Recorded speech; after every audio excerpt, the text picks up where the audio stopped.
most unpleasant, scared straight, a 5-MeO DMT trip report by Exile, uploaded to Arrowhead on February 5th, 2007.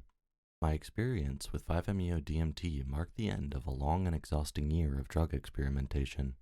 I should preface the actual report by saying that I was, in retrospect, deeply depressed at the time, and this undoubtedly colored my experience. My friend and then roommate and I got a 50 milligram bag of 5-MeO DMT at a local store and took it back to our apartment. I was the first to try it. I insufflated what we estimated was 15 milligrams of the total amount and sat down on the sofa. The onset was rapid and the experience was overpowering. I had previous experience with hallucinogens, LSD, psilocybin mushrooms, and salvia, and had always felt able to differentiate and mediate between the experience and the I as its subject. The hallucinations were consensual. I could open myself up to them or hold back. This time, however, the experience was relentless and psychologically brutalizing, and I had barely enough sense to sit back and allow the drug to beat its path through my mind. The high tapered off rapidly after 10 or 15 minutes or so. After the high, I was nervous and giddy at the sheer unrelenting force of the drug. I felt no richer for the experience, merely beaten up. My friend was next. He took a smaller 10 milligram dose and was likewise immobilized and barely responsive on the couch for 10 to 15 minutes. He managed a few exclamations of awe. After, we had both agreed the experience was like being shot out of a cannon, and though we didn't regret taking it, we wouldn't take it again.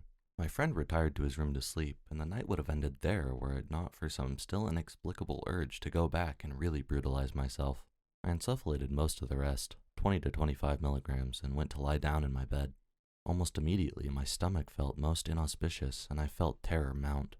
I managed to get up and walk to the bathroom, where I gripped the sink hard with both hands and desperately wished the experience away.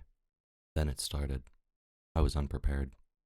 I felt I had no recourse to any mental comfort and could not in any way make sense of what I was experiencing. Indeed, could not even recognize my own inability to make sense of the situation. The experience was beyond language. I can only say, in retrospect, that it felt like the psychological analog to plummeting very fast through a fractal void. I was unadulterated terror. When I came to, I was lying in the bathtub, my roommate standing over me, looking very concerned.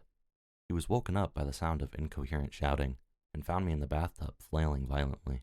I had vomited all over myself and was bleeding from the nose. The whole thing lasted about 15 to 20 minutes. He was about to call for help. "I'm okay," I managed. I'm okay. More for my sake than for his. I explained what I had done. When he was sufficiently convinced I was back, he retired again to his room. Something inside me snapped. I felt like an assemblage of broken parts.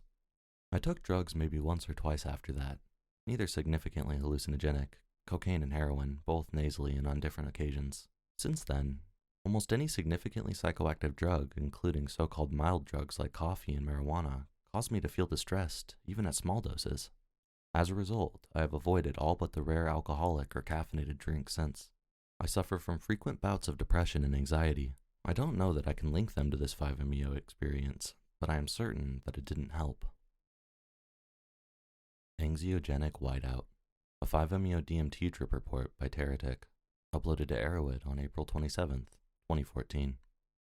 By description, the effects of the substance can be compared to a near-death experience, or imagined as being nirvana-like.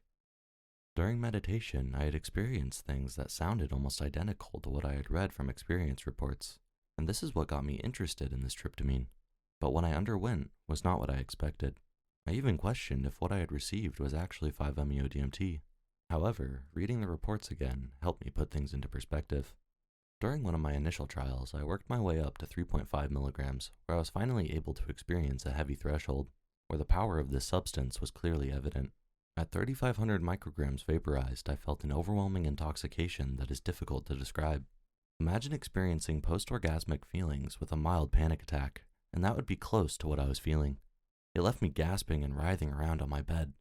I kept forgetting to breathe. It was very emotional.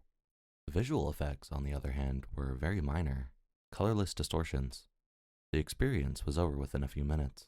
Although impressed, I was still unsatisfied and began to question my intentions. Before I even ingested the substance, I found that the melting point was correct, 68 degrees Celsius, and that the reagent test showed that it contained indole, so I knew it was definitely 5-MeO DMT. Wanting to know what all the fuss was about, I decided to double the dosage. At 7 milligrams vaporized, I was completely awestruck and full of regret. I then knew what people meant by chemical terror. I felt very ungrounded and disconnected from my body, as if I was fading away from existence. My heart was pounding. I felt like I had experienced a minor concussion. I could not breathe properly. It was bad. I was experiencing a full-blown panic attack, to say the least, and that was, until the peak, almost unbearable. During the peak, I felt I had literally experienced the void. My brain was not conveying anything meaningful from what my senses were receiving. I was completely unaware of my body, experiencing profound stillness. During the onset, my instincts caused me to feel completely repulsed and resistant to what was happening, but, for that brief moment, the fear was gone. After the most intense part was over, I was relieved. I knew I was going to be fine, but I was still shaken and slightly traumatized by what happened. During the onset, I recall seeing jagged, sine wave-like distortions, which had a dark color to them. Again, these were insignificant when compared to the mental effects of the substance. To summarize this experience with 5-MeO-DMT, I would say the effects were profoundly somatic and anxiogenic. I don't recall feeling any nausea, albeit mild stomach tightness and butterflies. There was some mild tachycardia, but nothing too alarming. The visual effects were prominent, but very minor. Like I said before, the description can be likened to many different forms of spiritual phenomena. I was definitely not prepared for it, and how I imagined it as being was completely different from how it really was.